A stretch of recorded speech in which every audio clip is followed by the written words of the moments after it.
আচ্ছা, এই অঙ্কটি কি আমরা করব? এই অঙ্কটি তো কখনো কোনো বোর্ডে আসে নাই, তাহলে কি এটা কি আসবে? দেখো, এরকম অঙ্ক কিন্তু পরীক্ষায় অহরহই আসে। তাই তোমরা এই অবহেলা না করে এই অঙ্কটাই কিন্তু অবশ্যই করে ফেলবা। আর যেটা সাইনের যেটা ছিল, যে সাইন কিউব এক্স যেটা ছিল, ওই অঙ্কটা কিন্তু কয়েকবার আসছে। তাই যে কোনো মুহূর্তে এই অঙ্কটি কিন্তু পরীক্ষায় দিতে পারে।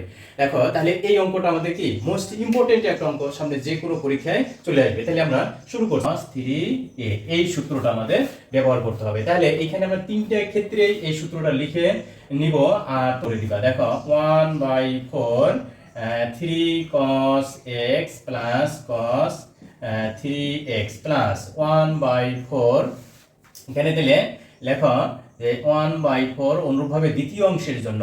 তাহলে এখানে আমাদের লিখতে হবে কি 3 cos সেকেন্ড ব্র্যাকেট দিয়ে দাও এখানে 3 cos 1 2 0 প্লাস x আর প্লাস হলো cos এখানে লেখো তাহলে 360 ডিগ্রি প্লাস 3x। ওকে, তাহলে তৃতীয় অংশের জন্য আমরা লিখতে পারি সেকেন্ড ব্র্যাকেট দিয়ে দেই 3 cos দেখো 3 cos 200 তাহলে কত 40 degree plus x plus cos এখানে হলো তাহলে 720 প্লাস 3x। ওকে, নেক্সট আমরা কি করতে পারি, তোমরা আশা করি তোমরা বুঝতে পারছো। দেখো, এই অনুযায়ী আমরা 3 cos a এখানে মানে এটা যেটা ছিল এটাই থাকবে, আর অবশিষ্ট আবার এখানে এসে 3 দিয়ে গুণ করতে হবে। ওকে, আমরা তাহলে এইখানে এটাই কিন্তু কোনো পরিবর্তন হবে না, এটাকে আমরা এটাই রাখবো।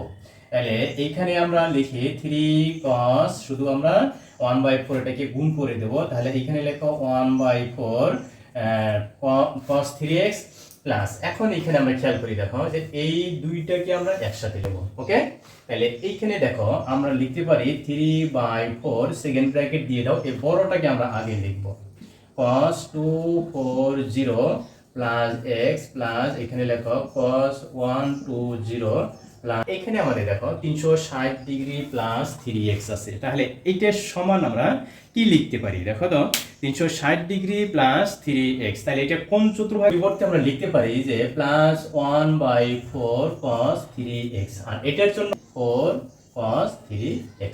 ওকে, তোমরা বুঝতে পারছো নিশ্চয়। তাইলে এখন আমরা কি করব, দেখো এইটাকে এই তিনটা দেখো 1/4 cos 3x 1/4 cos 3x 1/4 cos 3x, তাহলে তিনটাকে আমরা যোগ করে দেব।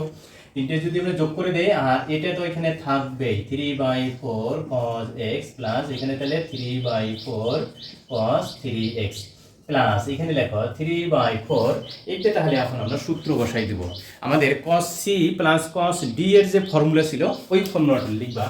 তাহলে এখানে আমাদের কি করতে হবে, দুইটাকে একবার যোগ করে 2 দ্বারা ভাগ করতে হবে, আবার বিয়োগ করে 2 দ্বারা ভাগ করতে হবে। তাইলে এখন ভাগ করি, তাহলে cos অর্থাৎ ফর্মুলা কিন্তু cos c plus cos d অর্থাৎ cos c plus d by 2 আর cos c minus d by 2। তাহলে এই দুইটাকে যদি যোগ করি তাহলে 120 আর 240 তাহলে 360 আর 360 কে যদি আমরা 2 দিয়ে ভাগ করি তাহলে 180 আর এই দুইটাকে যোগ করলে আমাদের x এ যোগ করলে 2x হয়, 2x কে 2 দিয়ে ভাগ করলে শুধু x হয়। অনুরূপ ভাবে দেখো আমরা যদি বিয়োগ করে লিখি বিয়োগ ডিগ্রি তাহলে cos 60 ডিগ্রি। ওকে, শুধু 60 ডিগ্রির মান আমরা বসিয়ে দেব। ওকে, 60 ডিগ্রি মান বসাবো। তাহলে প্রথম দিকে যেটা ছিল দেখো 3/4 এখানে লেখো cos x plus 3/4 cos 3x। ওকে, তাহলে প্লাস চিহ্ন দিয়ে আমরা 3/4 আমরা লিখবো ইনটু 2 লিখবই।